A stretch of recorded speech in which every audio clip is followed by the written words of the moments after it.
Hi, I'm Mark Sekula, marketing professional with many years of experience in the B2B technology space. I'd like to take you through a presentation on B2B account-based marketing and creating and targeting content in the ABM process. Before we get into targeting content in account-based marketing, it's important to define what ABM is. And that is, it's a strategic approach to B2B marketing, and it's focused on the targeting and engaging in high-value accounts where you can separate yourself from the competition in really targeting those accounts and helping them grow their business and therefore grow your own business in return.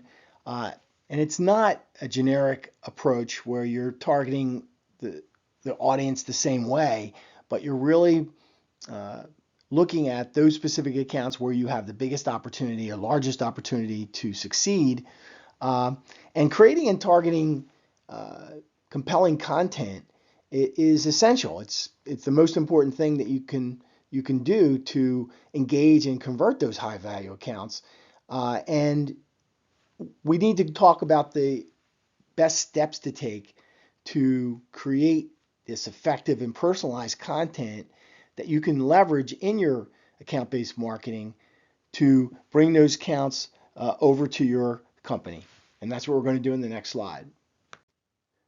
So one of the first steps in starting your process to target accounts with content is to determine the accounts you're going to target and the buyers within those accounts, and doing some research to just understand, talking with people internally, doing some research on the internet as to the industry, the challenges they face, the goals that they might have, and the key decision makers in those accounts that you're going to target.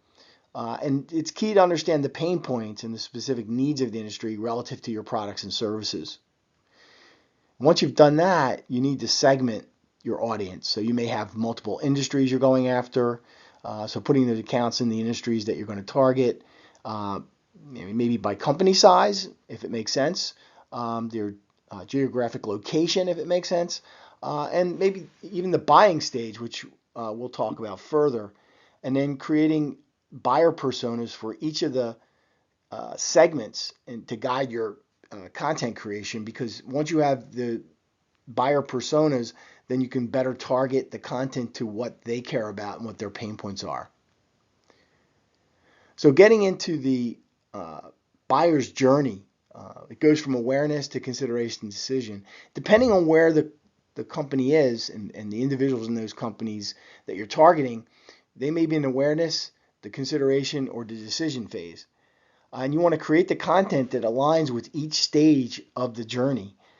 For example, one company might need to be educated on your products and services or in the industry in general, and what are the challenges and problems, and how your solution helps them with those problems or issues they have. Another company may be in the consideration phase, and they're already looking at products, so you want to do maybe product comparisons or case studies to put yourself apart from those other companies. The next step is to develop the content specific to the contact that you're going after and the accounts you're going after. So craft the content tailored to the unique needs of the target accounts. And there may be a group of accounts that you can segment into similar types of needs and areas that you can target. So taking that case studies and various other content like white papers or blog posts and things of that nature, podcast, any kind of content that you can create that you can target to them that separates you from the other organizations that are also communicating to them, and providing them with the specific pain points that they probably have and the challenges and how your solution helps them with those challenges.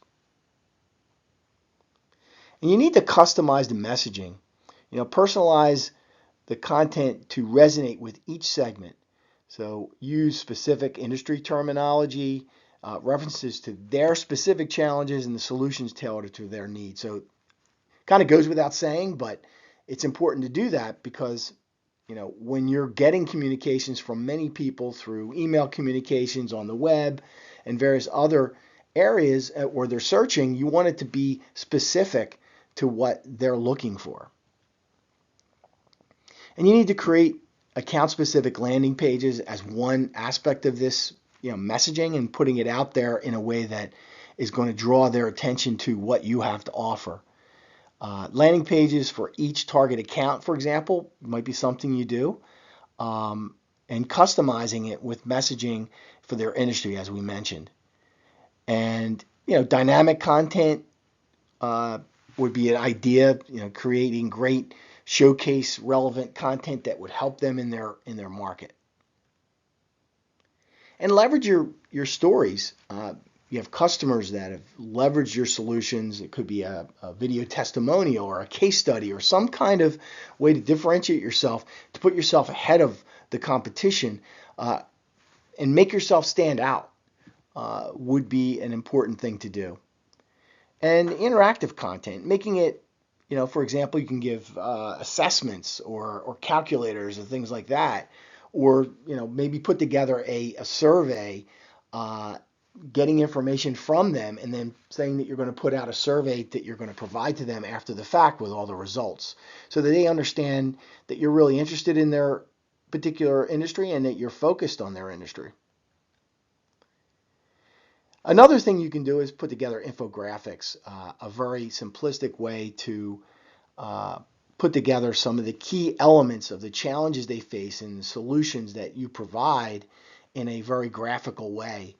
Visuals are very important in marketing, as we all know, so putting that kind of thing together would be helpful as well.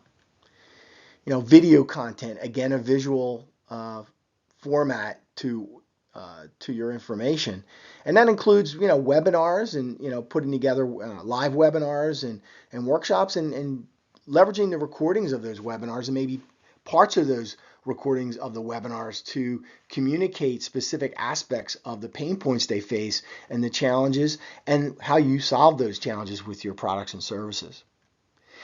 And goes without saying that email communications should be a very important part of your communications and working with accounts. It's important to understand that email communications is one of the many ways to communicate, but it is, as we all know, a very important way to get out there. But you want to stand out. You want to make it so that people don't delete your emails or unsubscribe from your email communication. So, crafting personalized emails that are relevant and target them, and use dynamic content in your emails to include the account's name and tailored messaging, as I mentioned before. And you need to measure and optimize, continually look at, what's working, what's not. Goes without saying that, if you don't monitor what you're doing, then you'll never be able to improve what you're doing. So the engagement rates, the conversion rates, the pipeline impact of what you're doing, and use data to continuously, refine and optimize your content strategy. And the feedback loop is really important. Talking with your sales team, your account managers, and understand your leadership and what they feel is important, and make sure that you're all on the same page as to how you're communicating and working together. And that goes without saying that should be in the beginning of the process of even targeting the accounts and what the plan is around those accounts and building the strategies. So feedback is not only important at the end, but it's also important in the beginning and getting the key individual stakeholders in the organizations important information and what they feel is going to be required to be successful in this account-based marketing journey. And you need to collaborate across teams. Make sure that sales, marketing, product marketing are all aligned on what's happening along with leadership.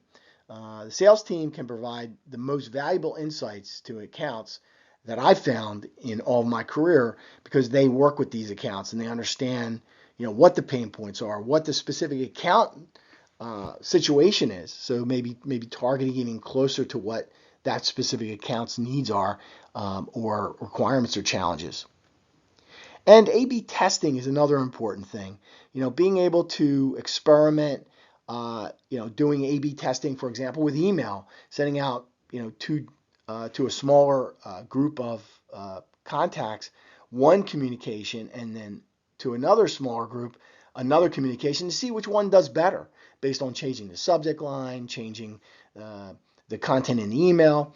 And you can do the same with with landing pages and various other types of content. And it's important, though, to experiment and try to do the best you can to ensure that the clients understand that you are focusing on their industry and what they care about. In closing, creating targeted content for ABM, it requires a data-driven approach, looking at your data, understanding the data, and then also your customer and understanding their needs and their requirements, and tailoring that content to those specific needs and challenges, and being able to target them in a way that separates you from other competitors in your industry. It increases the engagement, and it drives meaningful interactions that lead to conversions and long-lasting customer relationships. I hope this has been informative to you in giving you a summary of my thoughts on what you should be doing to ensure optimal account-based marketing leveraging content.